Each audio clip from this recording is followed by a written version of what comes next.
And we're back, set up. Right, we've got set up and got a cup of tea. Right, when you present a cylinder to many cylinder reborers, they'll often ask you for the piston, because they'll bore the barrel to the manufacturer of the piston's clearance.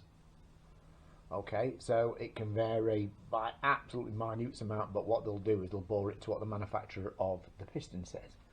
We don't know whether this barrel was bored,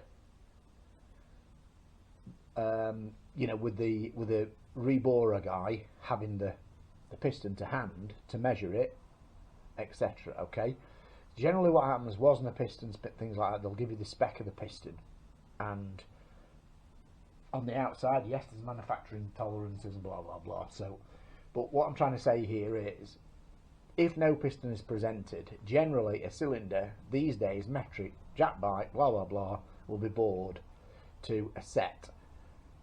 For instance, 88, 88.25, 88.5, 88.75, etc. Working like that in 0.25 of a mil increments, generally speaking. I know things can be different and blah blah, but just bear with me on this. So right. This cylinder now is supposed to be running a 90mm bore and a 90mm piston. The piston should be, it says having a slurp of tea, the piston should be in the region of, going by the clearances required, if that was at 90mm, which we'll check in a minute, but the piston should be in the region of, I would say 89.9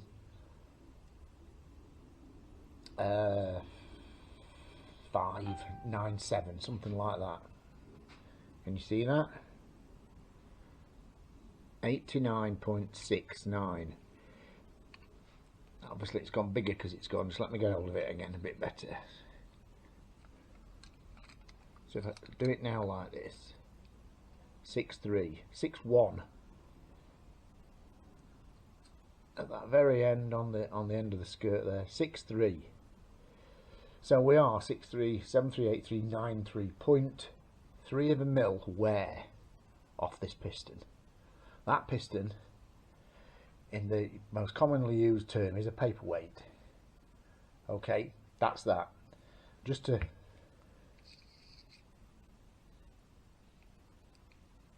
zero.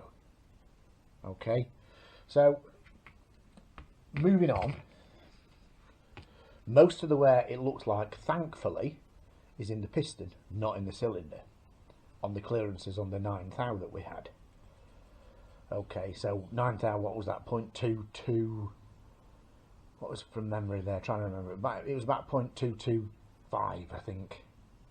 So, anyway, so what we're going to do, we need to set our bore gauge. So what we're going to do is, I've got it set up with the correct anvil in the bottom for the width of the bore, okay, but obviously, as we've done before, we need to set a date, and we need to know, this doesn't know what that is, it's, so, I've got a micrometer set, and it's actually set, you get to know your tools a little bit, but this actually just wants adjusting, but it's one of them things, you know, you just think, I never do it, okay, 90 is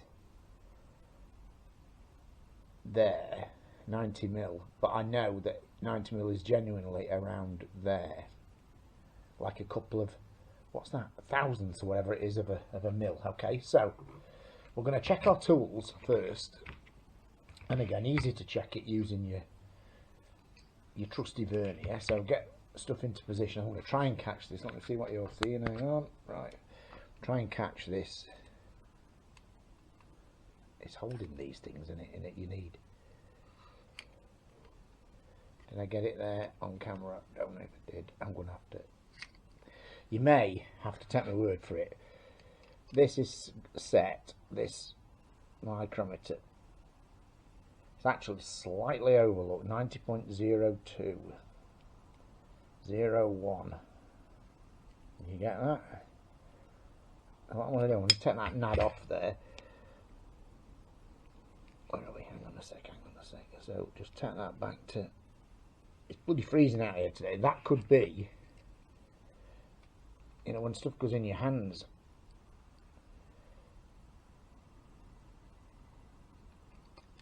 You can never do it on frigging camera, can you? There we go. Bit of a diagonal, that's 90mm. Certainly that close to give us what we need to. So I'm going to lock it at that. Now we need to set our bore gauge to this 90mm. I had a right fanny around with this before on one of the other videos trying to do it. Okay, so what I want to try and do, all I need to do is zero my just to zero. So let's stop messing about and get a proper block. Okay, so let's have a block. Just give it a bit of a wipe off the press. Okay, give me a sec. Here's the block. Now, if I can set that in there like that without it moving around, is that going to work like that? Because I need to get this side of it down here, you see. So, are you seeing this? Yeah, you're seeing it. Right. Just bear with me while I get this set in here. Bang on.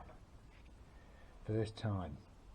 You're not going to be able to see this, but I'm going to, off camera, it's set, and I'm going to zero this bore gauge now to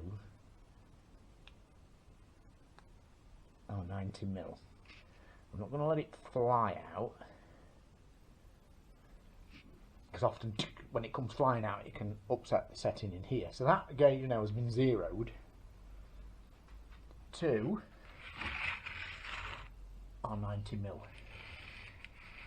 So thrust sides is always where the most wear will take place. Okay, just bring this in that closer, and then we need to lift it up. Bear with me. I don't know if we're going to get this. Hey, the mog's here.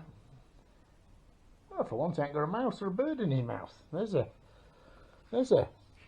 turn up for the books. Anyway, right, I'm going to try and get this set in here.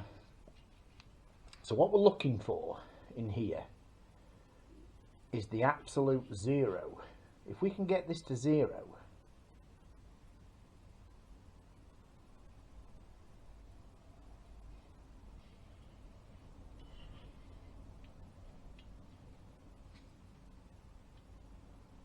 that's interesting.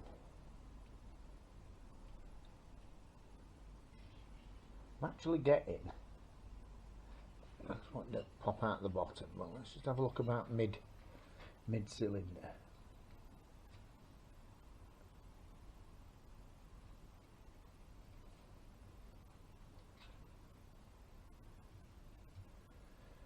Right, I'm going to try and doing this both. You see it's in there, okay. Now, are you picking that up? Or is the fact that the door's open blinding the... Perhaps. Let me just turn that round and add that way.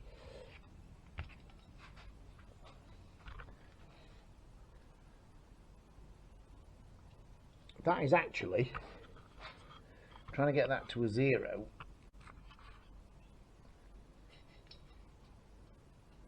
What I want to do, I'm going to prove it to you, because the owner will want to see this, so carefully put the stuff down. In fact, just wait a second, I'm going to get some light on the job. Right, let's see if you're in the right plane. We'll shut the garage door, stop the glare from the sun, and I'm going to try and get this. I need to even be further up. Bear with me, we're going to try and get it. It's all work in progress on camera. Here we go. So, as you can see, we're going in the thrust sides of the cylinder, where the most wear will take place. Okay, and what we need to try and do on that gauge now, I'm going to have to, do you know what? I've got torch on my shoulder like a, no I haven't.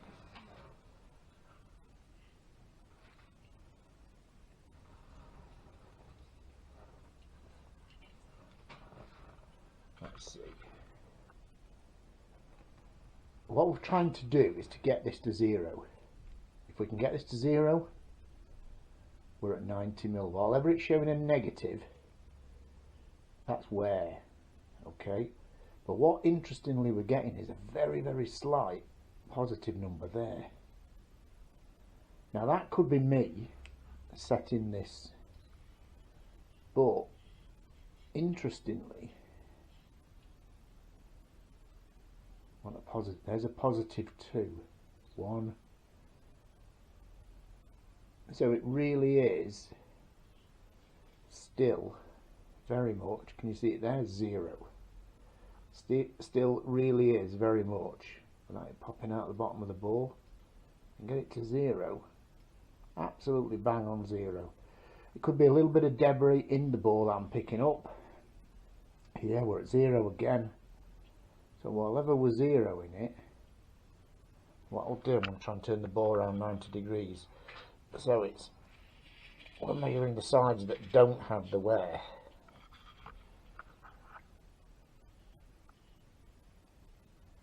Yeah, interestingly, we've got a 0.03 and a 0.05, 0.07. Now,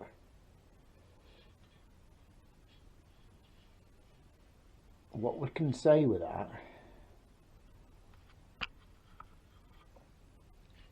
is either, what I want to do, I'm just going to double check it all. Okay, I want to double check this because it is that cold and hands etc have warmed up. I'm just going to double check it. But what we could have is an element of, which I doubt to be fair, an element of cylinder undersize. So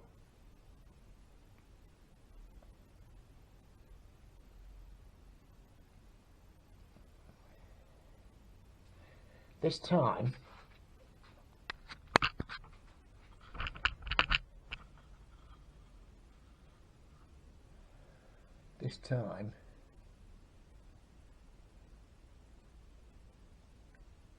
there we go, we're at 90 mil exactly on the micrometer.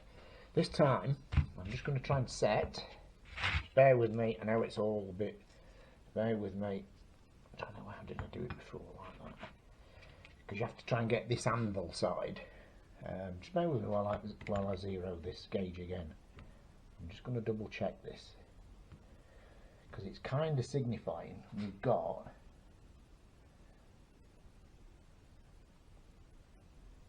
this has gone 0.01, so I'm going to zero it again.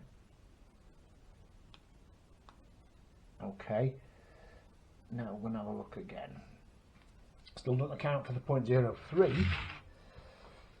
Let's have another look. Set it like, it needs to be like that, doesn't it, for us to get it on camera. Well, it needs to be like that to get it on, for us to get it on camera.